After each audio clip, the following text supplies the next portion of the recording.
O'zbekistonda avtomaktablarda o'qish rasman bekor qilinmoqda. Shu kabi ma'lumotlar internet ta'limda virus kabi tarqalmoqda. Bu albatta xato. Sizlar bilan o'z bu narsaga oydinlik kiritamiz.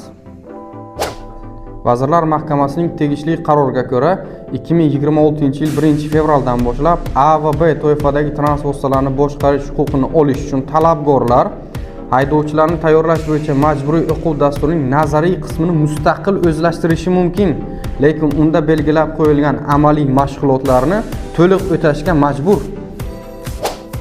Ushbu qarorga ko'ra haydovchilikka nomzodlarimizga anchagina yengillik berilyapti. Nazariy qismini ular xohlasa Buxoro ustoz haydovchi avtomaktabga kelib tayyorlanishi mumkin, xohlasa mustaqil o'zi shug'ullanib tayyorlanishi mumkin, lekin amaliy mashg'ulot jarayonini to'liq o'tab berishga majbur. To'g'ri, siz uyda mustaqil shug'ullanishingiz mumkin. Qaysidir ekspress kursga borib tayyorlanishingiz ham mumkin. Bunda siz faqat imtihondan o'tuvchi bo'lib qolasiz, tamom. Lekin Buxoro ustoz haydovchi avtomaktabga kelib, malakali va madaniyatli haydovchi bo'lib chiqasiz. Endi ustoz ko'rmagan shogird emas-da. Siz ham avtomaktabga o'qimoqchi bo'lsangiz, bizda har kuni qabul jarayonimiz bor. Quyidagi nomerlarga murojaat qiling. Biz sizni avtomaktabimizda kutib qolamiz.